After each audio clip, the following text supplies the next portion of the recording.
সম্মানিত দর্শক, দেখতেছেন যে আমাদের পুলিশ বাহিনী কিন্তু মিটিং মিছিলের দিকে আসতেছে।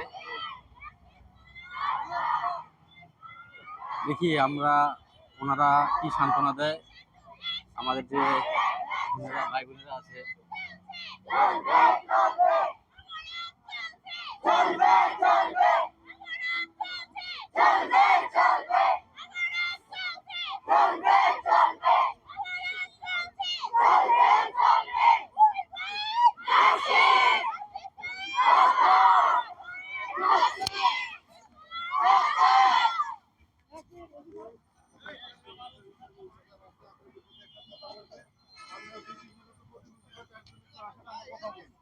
কথা না বললে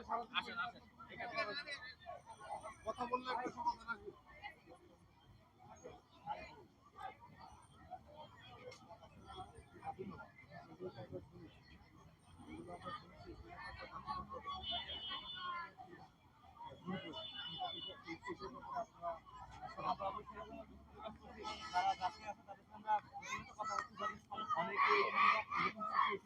চেষ্টা করছি।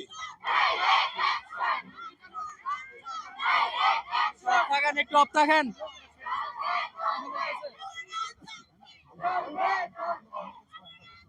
অবশ্যই স্যার, জি স্যার অবশ্যই।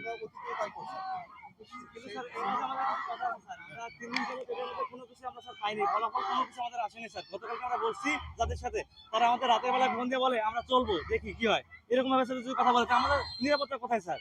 আমরা নিরাপদ কোথায় স্যার বলেন স্যার? এই রাস্তার মধ্যে আমরা চলতে পারতেছি না স্যার, কি হবে স্যার আমাদের বলেন? আমরা তো একটা দুর্ঘটনা ঘটছে। জি স্যার। সেই স্যার দুর্ঘটনা বলে ভুল হবে স্যার, হত্যা বলতে হবে স্যার। হ্যাঁ, তো এই বিষয়ে আমরা কাজ করে যাচ্ছি। জি স্যার। তাদেরকে নিশ্চিতভাবে আমাদের প্রত্যেকটা টিম কাজ করে জি যাচ্ছে স্যার।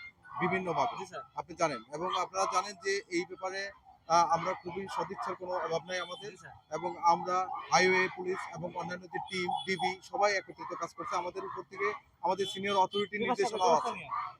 আমাদের সিনিয়র অথরিটির সর্বোচ্চ নির্দেশনা আছে এই ব্যাপারে। স্যার আমাদের যে দাবিগুলো স্যার, আপনি যে এগুলো নিয়ে ওনাদের আমাদের সাথে আজকে কথা বলে দেন বা আমাদের যেখানে আমাদের যে নিশ্চিত করতে পারেন যে এই দাবিগুলো আমাদের ওরা মেনে নেবে বা আপনারা মেনে নেবেন, তাহলে স্যার আমরা রাস্তা ছেড়ে দিব স্যার। অবশ্যই আপনাদের ক্ষতিপূরণ জি যদি স্যার। আপনারা দাবি করেন স্যার তারা স্যার দিবে না বলছে স্যার। হ্যাঁ, তারা দিবে না বলে দিচ্ছে। না একটা বসলে ফলপ্রসূ স্যার বলছিলাম কালকে আমরা। সিদ্ধান্ত অবশ্যই হবে আশা করি। কালকে বলছিলাম স্যার আমরা। মানে আমরা অনেকক্ষণ কথা বলছি স্যার, বলছি স্যার, কোনোভাবেই কিছু হয় নাই স্যার। যার কারণে আজকে এখানে আমাদের সাথে বৈষম্য ওরাও যুক্ত হচ্ছে স্যার। যার কারণে এই জিনিসটা আমরা চাচ্ছিলাম না কোনোভাবেই। এত বড় একটা জনদুর্ভোগ, হ্যাঁ, এটা আপনারা দেখবেন না? স্যার একটা আমরা লম্বা টাইম নিয়ে আপনারা আন্দোলন করে আসছেন। আপনাদের দাবি আমাদের কাছে ক্যাশ করছেন। আমরা সেই দাবিগুলো কিন্তু স্যার সেটা কবে নাগাদ হবে স্যার? আমরা 3 দিন ধরে ঘুরতেছি স্যার এই রাস্তার মধ্যে স্যার। কালকে আমরা বলছি স্যার, কালকে আমরা 1টা ঘন্টাও রাখিনি, আধা ঘন্টা রেখে আমরা ছেড়ে দিয়েছি। স্যার উদ্দেশ্য একটাই যে আমাদের বলছে যে আপনাদের সাথে বসবো, বসার পরে ভালো একটা ফল আসবে। কিন্তু স্যার কোনো কিছু আসেনি। সময় নিয়ে চলে গেছে স্যার। কোনো কিছু হয়নি স্যার। যার কারণে স্যার আজকে আবার সবাই এই একত্রিত হয়ে আবার স্যার আসছে এখানে। এবং স্যার তারা সকালে আমাদের রাতে এটা বলছে যে আমরা গাড়ি রাস্তা চালাবো। চ্যালেঞ্জ ছুড়ে দিচ্ছে আমাদের স্যার। আপনি জানেন যে এটা একটা মামলা হয়েছে এবং গাড়িও আটক আছে ঠিকানা পরিবহনের এবং অন্যান্য যাদের আসামি আছে যে আসামিগুলো সেগুলো নিয়ে আমরা আমাদের প্রত্যেকটা টিম কাজ করে যাচ্ছে এবং অনবরত কাজ করে যাচ্ছে এবং ডিবি আমাদের যে থানা পুলিশ পাশাপাশি হাইওয়ে সবাই কাজ করে যাচ্ছে এবং ঊর্ধ্বতন এবং ইউনো সাহেব এবং সবাই সোচ্চার আছে এই ব্যাপারগুলোতে কনসার্ন আছে সরকারের ঊর্ধ্বতন থেকে শুরু করে সবাই। স্যার ব্যাপারটা শুধু আমরা ছিলাম না, আমাদের অথরিটিও যুক্ত হয়েছিল স্যার। আমাদের অথরিটিও যুক্ত হয়েছিল। এখানে সিরিয়াস স্যার কিছু বলবেন এই ব্যাপারে। স্যার স্যার আমাদের যে দাবিগুলো কাগজে কোথায়? সেই দাবিগুলো নিয়ে স্যার আমরা এখানে রাস্তায় আসছি স্যার। আমরা কোনোভাবে কোনো ফল পাচ্ছি না স্যার, যার কারণে আজকে আমরা রাস্তায় স্যার। আমাদের ফাইনাল পরীক্ষা চলতেছে স্যার, সেই পরীক্ষা রেখে আমরা রাস্তায় আসছি স্যার। তাহলে কোন পর্যায়ে চলে আসছে স্যার জিনিসটা? কারণ হচ্ছে ওর ফ্যামিলির অবস্থা খুবই খারাপ স্যার, যার কারণে আজকে এখানে ওর ফ্যামিলির ছোট ভাইটা, ওর 2 ভাই। ওর ছোট ভাইটা হচ্ছে প্রতিবন্ধী স্যার, বড় ভাই ছিল ও, যে কয়দিন পরে বেরোলে ওর বাবা মাকে দেখবে, ওর বাবা মার অবস্থা খারাপ স্যার। তাহলে ও কোথায় যা দাঁড়াবে স্যার বলেন স্যার? আজকে তারা যখন বললাম তারা রাজি না, তারা এসব করবে না, তারা কোনো কিছুতে রাজি না, তারা না কোনো কিছু আমাদের মানে আমাদের সাহায্য করতেছে না কোনো কিছুতে। তারা সকাল থেকে গাড়ি চালানো শুরু করছে, আমরা গাড়িগুলো ধরছিলাম স্যার। বিষয়গুলো নিয়ে আমাদের সাথে আপনি কথা বলতে পারতেন, ইউনো সাহেবের সাথে কথা বলতে পারতেন, সেটা না করে রাস্তায় কেন? রাস্তায়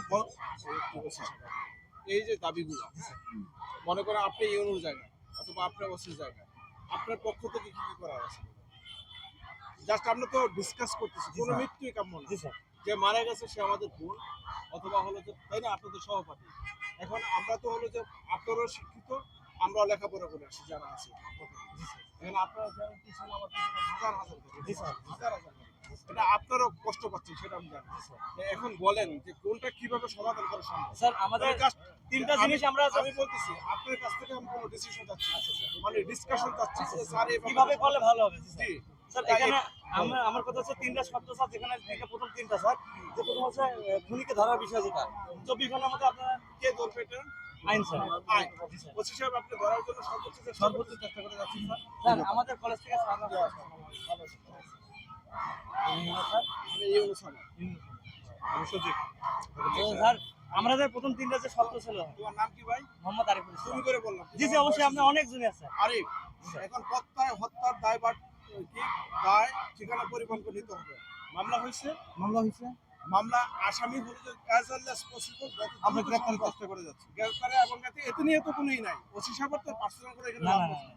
ঠিক আছে, এটা আমরাও দেখবো। সাভারে পরিবহন ব্যবস্থা সুশৃঙ্খল আনতে হবে, এটা আমরা সবাই চাই। জি স্যার। তা আমরা যারা পরিবহন ব্যবসার সাথে যারা সম্পৃক্ত তাদেরকে নিয়ে বিআরটিএফ পুলিশ যারা আছে তোমাদেরকে নিয়ে ছাত্র প্রতিনিধি নিয়ে তাদের নিয়ে আমরা বসতে পারি।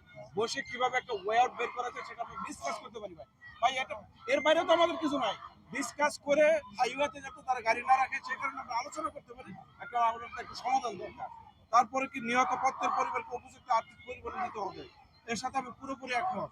স্যার, আর্থিক সেটা- পরিমাণ আমি বলি এটা হলো রোডস অ্যান্ড হাইওয়ে ডিপার্টমেন্ট আছে, পাশাপাশি আমাদের বিআরটি আছে। নিহত এবং আহত যদি কেউ সড়ক পরিবহনে হয় তাদের একটা ক্ষতিপূরণের একটা ইয়ে আছে। তো সেই ব্যাপারে আমরা তোমাদের টিচাররা আছে, তোমরা আছে, আমরা আছে, আমরা নিয়ে কথা বলবো, কথা বলেই করবো। এই ব্যাপারে গতিতে বাস চালানো ওভারটেক বন্ধ করতে হবে। যারা করতে পারে, যারা করবে তাদের নিয়ে আমরা আলোচনা করবো, প্রয়োজনে তাদেরকে আমরা একটা চিঠি দেবো। একটু সবাই চায় মহাসড়কের যে নির্দিষ্ট স্পিড আছে সেই স্পিডে একটু তোমরা দুই একজন আমাদেরকে আমরা কথা বলবো, যতটুকুই হয়। ওরা ওদের ভয়েস বেস করুক, কথাটাও বলি পাশাপাশি। ওভারটেকিং বন্ধ করতে হবে। যখন হলো মালিক সমিতির সাথে আমরা বসবো, শ্রমিক সমিতির প্রতিনিধি, তখন এই দাবিগুলো হলো যে তোমরাও করবে, আমি উপজেলা প্রশাসনের ইউনো হিসাবে আমিও করবো, ওসি হিসাবে করবো।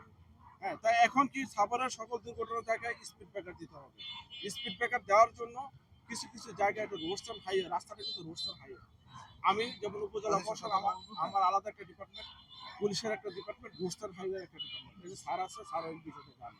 তা আমি প্রয়োজনে রোডসান হাইওয়ে ডিপার্টমেন্টে যারা আছে এক্সচেঞ্জ সাহেব সহ সবাইকে নিয়ে আমরা তোমাদেরকে নিয়ে, তোমরা যদি চাও যে কালকে মিটিং করবা, কালকেও করতে পারো। আর যদি মনে করেন না কালকে না স্যার, সামনের পরের দিন বড়দিন আমাদের এখানে প্রায় 44টা চার্জ, আমাদের সাভারে 44টা স্যার খ্রিস্টান ধর্মাবলম্বী তাদের বড়দিনের একটু উৎসব, যে স্যার এই সপ্তাহের ভিতরে করেন, আগামী বৃহস্পতিবার আমরা একটা মিটিং কল করে সকলের সাথে আমরা একটা বসে একটা ওয়ে আউট বের করি। তা এটা তুমি যদি আমার জায়গায় থাকো, তুমি যদি ওসি সাহেবের জায়গায় থাকো, তোমার পক্ষ থেকে বা কি করি না তুমি আমাকে বলো। ঠিক আছে আমরা স্যার। স্যার ডিসকাস করতে পারবো এবং সমাধান এই যেটা সমাধান নিহত হয়েছে, করতে হলে ডিসকাশন করতে হবে, তাই না? ডিসকাশনের বাড়ি কিছু আছে। এখন থেকে আর দ্বিতীয়ত কথা হলো যে হত্যা করেছে, হত্যাকারী যারা, তাকে আমি ওসি সাহেবকে বলবো, তারও সদিচ্ছা আছে, তোমরাও তো বলতেছো, প্রতিটা হত্যাকারীকে আমাদের আইনের আওতায় আনতে হবে। আর যেহেতু হলো যে ঠিকানা পরিবহন ছিল, এর সাথে সংশ্লিষ্ট যারা আপনি মামলা রুজু করেছেন নিয়েছেন, অ্যাজ আর্লি অ্যাজ পসিবল তাকে ধরে এটা একটা ফিক্সড একটা আমি মনে করি এর বাইরে যদি 2 দিন 3 দিন না না ওইরকম আসলে যদি এটা আছে পৃথিবীর কোন আমি রাষ্ট্রে আরেকটু বেশি আজকে কোনো স্টুডেন্ট আইন এখানে শৃঙ্খলা আসার বাহিনী মূল কারণ এখানে হলো বলতে পারে না। জানতে হবে হ্যাঁ। আজকে এখানে আসার কারণগুলো তাদের তো আজকে আসার কোনো প্ল্যান ছিল না, আসছে কেন? মানে গতকালকে তারা এখানে প্রোটেস্ট করছে, তারপর হচ্ছে মালিক পক্ষ আসছে, আইসা তাদের যে দাবি দেওয়া তুলে ধরা হলো। আমার মনে হয় স্যার হয়তো আপনার প্রতিষ্ঠানে আপনি বসতে পারেন, আমরা যাই। আর যদি মনে করেন যে আমাদের প্রতিষ্ঠানে না না আমি বলতেছি, যদি আপনার প্রতিষ্ঠানে আপনি বলেন আমি যাবো, আমার ওসি সাহেব সরে যাবো। আর যদি মনে করেন যে না আমার উপজেলাতে বসবেন, গতকালকে আমি ঘটনাটা আমি করতেছি, আমি বলতেছি আপনার প্রতিষ্ঠানে যদি বলেন আমরা যাই, যে হলো যে ডিসকাস করি শুনি। আর দ্বিতীয়ত কথা হলো আপনারা যদি মনে করেন আমার উপজেলা যাবেন, আপনারা চলেন, ওয়েলকাম, ওইখানে যে ডিসকাস করি। আর আসামি ধরার ব্যাপারে যেটা ওসি সাহেব হলো যে এখানে জিরো টলারেন্স, এবং হলো যে সে সর্বোচ্চ চেষ্টা করবো তার ইন্টেলিজেন্স, তার প্রযুক্তি ইউজ করে যতটা করা যায় এজ এস পসিবল করার জন্য চেষ্টা করবো। আর বাকি যেগুলো ওভারটেকিং, তারপর স্পিড ওইগুলো গভর্নমেন্ট বলে যা আসে সময়ের ব্যাপার স্যার, ওগুলো যদি সময়ের ব্যাপার, একদিনে সম্ভব না। কিন্তু স্যার সবচেয়ে বড় যে ব্যাপারটা স্যার আজকের মধ্যে আমাদের আর্থিক যে ব্যাপারটা ছিল স্যার, আজকের মধ্যে ভাই আর্থিক ব্যাপারটা কি আমরা কথা বলি, আমরা কথা বলতে পারবো, এই জন্য তো ডিসকাশন। আমরা চাই যে হচ্ছে সুষ্ঠু সমাধান। ঠিকানা পরিবহনের সাথে বসতে এবং আপনাদের সবাই নিয়ে। মানে আমাদের অ্যাডমিনিস্ট্রেশন, আমি তো বলতেছি অ্যাডমিনিস্ট্রেশন অলওয়েজ উইথ ইউ। আমি উপজেলা আচ্ছা আচ্ছা ঠিক আছে। এখন আলোচনা যদি করতে হয় তাহলে আলোচনার জন্য সময় প্রয়োজন, সময় নিতে পারেন। আর যদি মনে করেন যে না আপনার অফিসে বসবেন, বসতে পারি। আর যদি মনে করেন আমার অফিসে বসবেন, সেটা বসতে পারি। যেখানে অ্যাপ্রোপ্রিয়েট হয়, কি বলেন সাইদ ভাই, আমাদের অ্যাডমিন থেকে আসছেন, আমাদের যে যেখানে অ্যাপ্রোপ্রিয়েট হয় ওনাকে আমরা আমি ওইখানেই ওনাকে বসবো। আমি চিনি, উনি আমাকে চিনি, আমার অফিসে আসছে। যেখানে অ্যাপ্রোপ্রিয়েট হয় আমরা ওই জায়গায় বসবো, কিন্তু ওই জায়গায় বসলে আমরা ত্রিমুখী বসবো। ত্রিমুখী বসবো, যে আমাদের স্টুডেন্ট পক্ষ থেকে, অ্যাডমিনিস্ট্রেশন পক্ষ থেকে এবং আমাদের যে পরিবহন কোম্পানি, আমরা ত্রিমুখী বসতে চাই। এই বিষয়টা একটু শর্ট আউট করেন। এখন এই বিষয়টা শর্ট আউট করতে হলে যে আমাদের তো তাদেরকে কমিটমেন্ট দেওয়া লাগবে যে যে তোমরা থামো, আমরা 3 দিন দেখতেছি, 3 দিনের ভিতরে কি দেখো, আমাদের আউটপুট দেখো তোমরা, তারপর তোমরা কথা বলো। এরকম একটা কিছু তো আমাদের তাদেরকে বলতে হবে। আমরা আমি তো ওইভাবে ওদের বুঝতে- ব্যাপারে তো সর্বোচ্চ আন্তরিক আছি। হ্যাঁ হ্যাঁ হ্যাঁ, আমরা আমি তো তো আন্তরিকতার ওইটাই সহিত কাজ তাদেরকে করব, ওইভাবে আমরা তো তো সেই বুঝাতে হবে। কমিটমেন্ট করতেছি। যে গতকালকে তারা এখানে যেইভাবে আইসা কমিটমেন্ট দিল যে যেই পরিবহনটা শুধু অ্যাক্সিডেন্ট করছে তার দায়িত্ব, সে দায়িত্ব বা যা আছে তা নিবে, আমরা নিব না, এগুলো তো শুধু উস্কায় দেওয়া। হ্যাঁ, আমি বলতেছি আজ গতম তারা তো পরিবহন তাদের কথা তো হবে না। আজকে আসার ঘটনাটা হচ্ছে ওইটা, কিন্তু আজকের পর থেকে তো আমি চাইতেছি যে ত্রিমুখী আমরা বসবো, কিভাবে সমাধান করা যায়। লাইফ একটা, আমার ছেলে মারা গেলে আমার তার ছেলে মনে লাগতো, সে তাকে একটা জিনিস এই জায়গায় নিয়ে আসে ধরতে আমার যতটুকু সময় লাগছে, অফিসের বাইরেও আমি তাকে সময় দিয়া তাকে প্রিপেয়ার করছি পরীক্ষার জন্য। সে ফাইনাল পরীক্ষা দিতেছে, স্যার তার কোনো ফাইনাল পরীক্ষা শেষ, রিটার্ন শেষ, ভাইবা ছিল স্যার, ভাইবার আগের দিনে শেষ এরকম। প্যাথেটিক বিষয়টা, প্যাথেটিক। এখন যাই হোক, যতটুকু আসছে আমাদের ক্ষমতার বাইরে তো আমরা কেউ যাইতে পারবো না, আপনাদের আইনের বাইরেও আমরা যাইতে পারবো না। এখন আইনের ভিতরে থেকে তাদেরকে যেভাবে কন্ট্রোল করা যায়, তাকে কিভাবে কবজা করা যায়, ওটাই আমাদের আলটিমেটলি মেইন গোল। এখন আমরা এখন একটা শিডিউল করি, শিডিউল করে আমরা আমাদের পক্ষ থেকে স্টুডেন্টের সাথে কথা বলি, স্টুডেন্টের সাথে কথা বলি, তারা কি কি চায়। স্যার আমরা কেমন চাচ্ছিলাম যে যেহেতু duration আমাদের চায়। ক্যাম্পাসে একটা ও ছিল স্যার, আমরা ক্যাম্পাসে বসলে মানে সবচেয়ে বেশি ভালো হয় স্যার। জি স্যার, এটা সবচেয়ে ভালো হয়। এখন ওরা বলতে চায় না না, আমাদের প্রস্তাবনাগুলো আমরা দিব। তারা নিয়ে আসবে, আমরা বলতে চাই তাহলে একজন এখানে থাকবে, আন্দোলন চলমান থাকবে, সেখানে সিদ্ধান্ত আসবে, সিদ্ধান্ত আসার পর যার সিদ্ধান্ত তার সাথে কথা বলবো ভাই, তুমি যদি বলো না না না, তুমি আসো, সামনে আসো। বলো, কারণ এটা সাইড তোমরা যদি সাইড টক না করে সরি